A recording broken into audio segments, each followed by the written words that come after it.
They always tell you meetings are for alignment, but sometimes they're for ambushes. It was a Thursday morning, the kind where you already feel the tension before logging in. I'd been called into a performance discussion, no context, no warning. Just a calendar invite with my boss, and I knew something was off. My manager had been acting weird for weeks, short replies, closed-door meetings, sudden changes in workflow that somehow all pointed back at me. I had this gut feeling that whatever was coming, it wasn't fair. So I did something I'd never done before. I opened my phone, pressed record, and slipped it face down beside my keyboard. Not because I wanted drama. Because I wanted proof. The meeting started like they always do, with fake warmth. Thanks for joining, we just wanted to touch base on expectations. Translation: we're about to gaslight you. Our smiled too much. My boss spoke in rehearsed phrases. We've had some concerns about communication, a few missed deadlines, some feedback from colleagues. Every accusation was vague, conveniently untraceable. I asked for examples. Silence. Then, well, this isn't meant to be punitive, just constructive, except I knew what this was. It was the paper trail before termination. For months, I'd been doing double the workload after a teammate quit.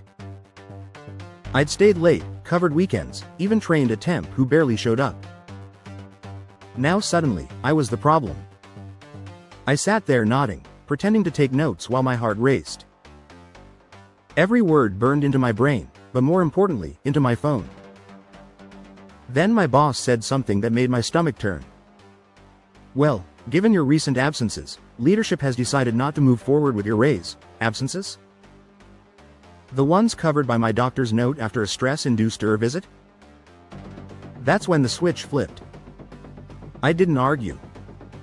I just asked, calmly, so to confirm, this conversation is about revoking a previously approved pay increase due to documented medical leave? HR shifted uncomfortably. My boss stammered. That's not exactly what we said, but it was exactly what they'd said, and the recorder didn't lie. The meeting ended awkwardly. I thanked them, closed my laptop, and walked straight to my car. Then I emailed the file to myself, titled simply, "For records." Over the next week, things got worse. I was left out of team calls, excluded from emails, suddenly, forgotten, on major projects. The isolation was surgical. They wanted me to quit.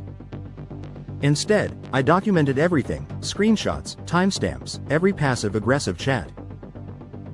And then I waited. 2 Fridays later, our called another meeting. Same faces. Same fake smiles. This time, they opened with, "We're moving in a different direction." I let them finish their script. Then I said, "I just want to make sure I have all this accurate, for my attorney." Silence. My boss blinked first. "Your attorney?" I nodded. "Yes. Because the last meeting you recorded, the last meeting I recorded, was pretty clear about discriminatory retaliation following medical leave." The color drained from HR's face. My boss's jaw literally dropped. I stood up, thanked them for their time, and left. By Monday, I got a call, not from HR, but from legal. Suddenly, they wanted to review everything internally. By Wednesday, I was offered a severance package triple the standard. By Friday, my boss was no longer with the company. That recording? It never needed to see the inside of a courtroom. It just needed to exist. That's the thing about office karma, it doesn't always come from confrontation. Sometimes, it comes from quiet documentation and unshakable calm. A month later, I started a new job, remote, flexible, respectful.